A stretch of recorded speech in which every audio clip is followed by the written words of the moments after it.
Olá, meus amigos, nossas saudações cordiais. Estamos aqui de retorno para o canal Lições de Amor, nesse quadro que visa fazer o estudo das obras pelo espírito Amélia Rodrigues. Em especial, nós estamos estudando a obra Luz do Mundo e hoje nós nos debruçaremos no capítulo 22, Tomar a Cruz. Nós temos visto que Amélia sempre se reveste de uma linguagem ternurosa e algo poética para fazer com que nós possamos elevar os nossos pensamentos a Jesus e tenta nos convidar para aquele clima do cristianismo primitivo de quando Cristo esteve fisicamente entre nós. E ela sempre faz uma menção evangélica para cada tema tratado no capítulo e hoje não é diferente. Ela, por exemplo, cita Mateus, capítulo 10, versículo 26 até 33 e também Lucas, versículos 1 a 12. Então vamos primeiro ler esse trecho de Mateus e em seguida fazer os nossos comentários. Falar abertamente sem medo. Não tenhais medo deles, portanto, pois nada há de encoberto que não venha a ser descoberto, nem de oculto que não venha a ser revelado. O que vos digo às escuras, dizei-o à luz do dia. O que vos é dito aos ouvidos, proclamai-o sobre os telhados. Não temais os que matam o corpo, mas não podem matar a alma. Temei antes aquele que pode destruir a alma e o corpo na geena. Não se vendem 2 pardais por um asse? E, no entanto, nenhum deles cai em terra sem o consentimento do vosso Pai. Quanto a vós, até mesmo os vossos cabelos foram todos contados. Não tenhais medo, pois valeis mais do que muitos pardais. Todo aquele, portanto, que se declarar por mim diante dos homens, também eu me declararei por ele diante do meu Pai que está nos céus. Aquele, porém, que me renegar diante dos homens, também o renegarei diante de meu Pai que está nos céus. Então aqui Jesus fala sobre esse desafio de nós não nos inquietarmos, não ficarmos extremamente temerosos pelo mal que possa nos suceder, pelo mal que possa chegar até nós, mas que possamos tomar a nossa cruz, renunciar a nós mesmos e segui-lo.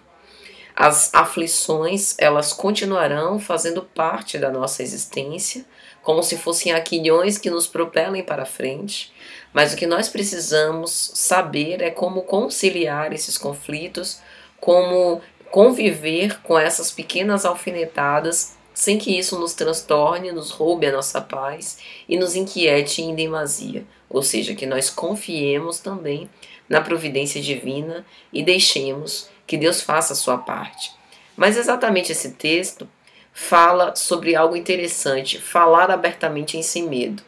E é interessante como Cristo diz, aquilo que lhes foi falado aos ouvidos, subam nos telhados para proclamar. Aquilo que vos for dito às escuras, dizei-o à luz do dia. E é interessante a profundidade desses ensinamentos, porque a época que o Cristo veio, o nosso conhecimento, o desenvolvimento intelectual mesmo da humanidade, nós ainda não tínhamos sido bafejados pelos séculos das luzes, né? Pelo positivismo, pela ciência, que aclarou muitos conhecimentos, né? E interpretou, por exemplo, os milagres ocorridos no Evangelho, não como algo fantasioso ou mágico, mas como algo possível e explicado, né? De acordo com as leis naturais. Então, é interessante porque é como se o Cristo tivesse nos antecipado esses conhecimentos às escondidas, não às escondidas como se fosse algo errado, mas por ser algo que não era ainda compreendido por todos, mas que nós não tivéssemos medo, vergonha, né, ou receio de falar sobre isso. E que se nós falássemos e advogássemos a favor desses ensinamentos, o Cristo também advogaria ao nosso favor perante Deus. É a promessa que ele nos deixa. Então Amélia vai dizer que sempre o Cristo era cercado por pessoas que buscavam esse consolo às suas próprias aflições, que buscavam esse refrigério para as suas próprias dores e eram sempre acolhidas. Amélia vai resumir dizendo, nele tudo transpirava amor. Então não eram só as palavras. Amélia sempre fala que o seu discurso era melodioso, como se fosse uma orquestra, uma sinfonia inteira, harmoniosa, que preenchia todos os vazios existenciais humanos. Então era um amor que irradiava e alcançava-nos a todos como até hoje alcança, um amor imortal. E tem uma parte especificamente quando ela vai dizer o seguinte: ele nunca se cansava de ensinar, nem se descoroçoava jamais antes a impertinência ou a rebeldia dos infelizes. Compreendia-os por conhecer o ácido sabor do sofrimento que os infelicitava, e por compreender-lhes a dor decorrente da pesada canga a constranger-lhes os corpos cansados e os espíritos aflitos. Então ele compreendia mais do que ninguém a dor humana, a dor do coração aflito, a dor da angústia daqueles que tentam se prender e se apegar apenas a essa transitoriedade física, e por isso dava esse alento, mostrava a imortalidade da alma, a perspectiva futura e a esperança em dias por vindouros, para que cada um também buscasse aurir nesses recursos algo que lhe causasse essa paz íntima, esse refrigério. Veja que a plenitude, ela não é um coroamento final, mas uma conquista que nós mesmos vamos construindo ao longo do tempo pela nossa conduta e pelo nosso comportamento afinado com essa proposta mais ampla, mais abrangente do Evangelho que nós dizemos abraçar e que é o nosso ideal. E era isso que o Cristo fazia, era esse o seu esforço, de ensinar sem cansaço, a ponto de que aqueles aflitos pudessem realizar no trabalho de si mesmos esse sentimento de paz íntima e de reconhecimento legítimo de que somos todos autênticos filhos de Deus. Era como se ele fizesse-se, vai dizer Amélia, a barca de segurança para os náufragos do mar das paixões. Jesus oferecia esse porto seguro, este cais onde nós poderíamos ancorar todas as nossas limitações e fraquezas, e mesmo com o mar revolto, a gente preso, escravo por amor do Cristo, sentia esse refrigério e essa praia de paz. Então as ondas revoltas, elas não cessam. As tempestades, elas ainda atingem o barco. Mas como ele tem fixo esse pilar de segurança, ele consegue suportar todas essas tribulações com essa perspectiva de que não vai se soltar, de que não vai se desmantelar, de que vai perseguir e perseverar até o fim. Essa é a mensagem cristã. E aí Amélia vai dizer: junto àqueles das margens das águas que com ele conviviam, sentira a grandeza da humildade dos simples e a nobreza da fidelidade dos humildes. Ele não buscava aqueles que tinham recursos materiais para buscar a sua fortaleza, os fortes pelas posses do ouro, os fortes pelos dotes intelectuais que possuíam. Ele buscava os desprovidos, porque se você é desprovido de bens materiais, é mais fácil alcançar o único bem que você dispõe, que está no seu próprio interior. Então esses tesouros internos formam esse coração adornado de virtudes. Por isso que a riqueza é uma prova difícil, porque você tem à sua disposição esses bens imediatos para os quais, em geral, você foge tentando ser forte nessa posse. Mas é uma posse efêmera, uma posse temporária. É apenas um recurso de que você se utiliza para multiplicar talentos imperecíveis. Aquela célebre passagem do Sermão da Montanha: não ajunteis tesouros na terra, mas sim os tesouros no céu, que os ladrões não roubam, que as traças não roem, né?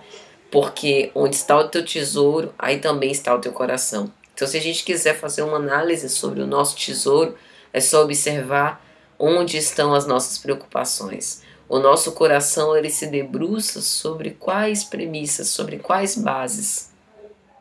O nosso sentimento Qual a qualidade do nosso sentimento? Aí está o nosso tesouro, né? O que a gente vitaliza. E Amélia vai dizer ainda: as gentes nascidas na dor compreendiam-no, sim, e ele as amava em demasia por isso mesmo. Quando nós somos bafejados pela dor, há uma possibilidade bastante interessante, que é a possibilidade da sensibilidade. A dor, ela nos faz mais humanos, mais próximos dos outros humanos, mais próximos dos nossos irmãos, e essa proximidade com o outro também nos faculta a proximidade com Deus, com as nossas aflições. Então as aflições nos colocam desnudos perante nós mesmos, né? Sem outras escapatórias, sem outras distrações, sem outras fugas. E isso é imprescindível para que nós busquemos essa sensação de paz interior, de plenitude e de satisfação. Não uma satisfação egóica, transitória, efêmera e vã, mas uma satisfação perene. Para isso é imprescindível que tomemos a nossa cruz e sigamos estes ensinos. E aí chega um momento muito emocionante da narrativa que Amélia vai dizer: nublaram-se-lhe os olhos, e pela tênue cortina de lágrimas ele pareceu ver o futuro, no qual aqueles que ali estavam se apresentariam, nascendo e renascendo, vivendo e sofrendo, até conseguirem a paz da consciência e a plenitude do coração em harmonia, sintonizados com as leis do Estatuto Divino. Essa plenitude, essa integração e essa completude é justamente a harmonia com a natureza, a harmonia com a nossa própria natureza, o acolhimento das nossas sombras e a perspectiva da construção desse reino dos céus em nós. Então, com a sua argúcia psicológica, com a sua visão psíquica extremamente avançada, possivelmente Jesus viria desdobrar-se ao longo dos tempos os sofrimentos que nós humanos sempre acabamos por cavar para nós mesmos, né, debaixo dos nossos próprios pés.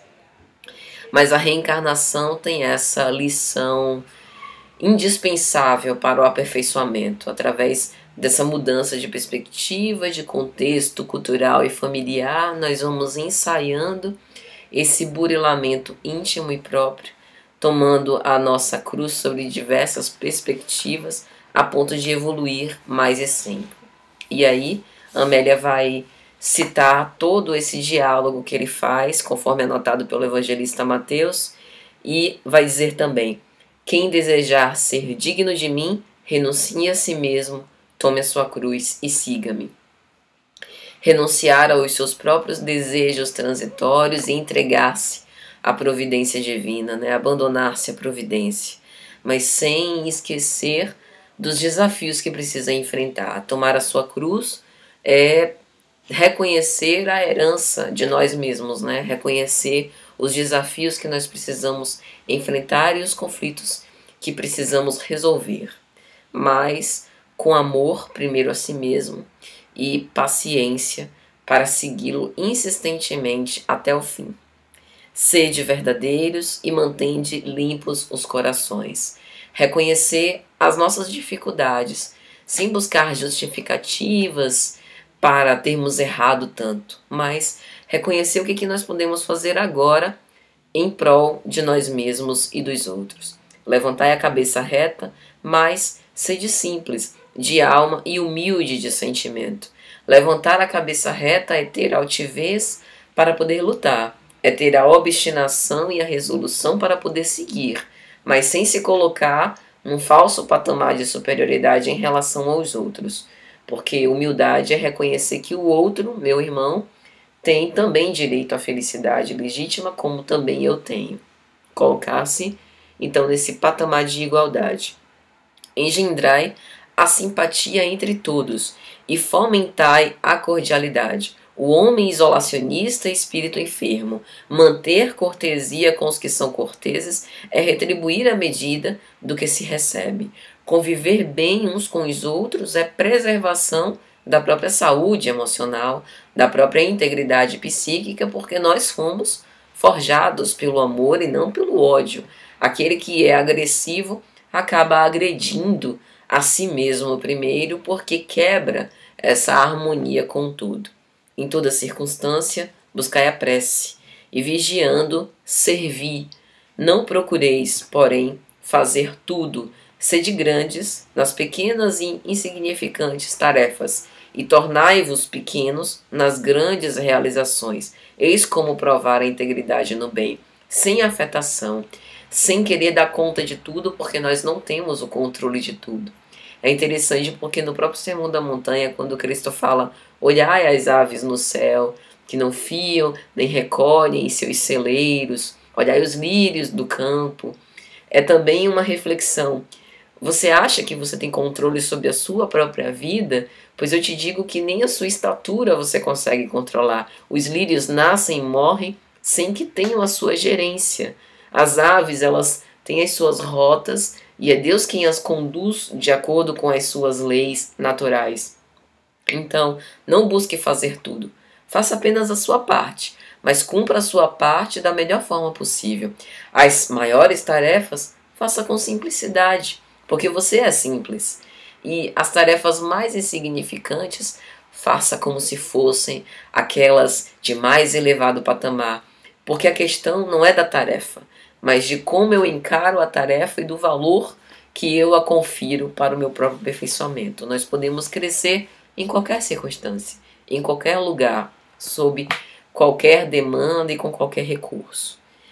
E aí Amélia vai encerrar dizendo: havia um elan invisível que transformava a mole humana numa só família, a família do amor universal do futuro. Esse laço de fraternidade que nos permeia e nos envolve é esse laço invisível que nos acolhe todos no mesmo seio familiar de Deus, que nos envolve e que nos deixa em unicidade. E plenitude também é perceber essa integralidade do todo e essa unicidade que nos envolve. Era também a proposta do Cristo, nos mostrar todas essas coisas. Então é isso, meus amigos. Espero que tenha sido útil, de alguma sorte. Até a próxima, se Jesus permitir.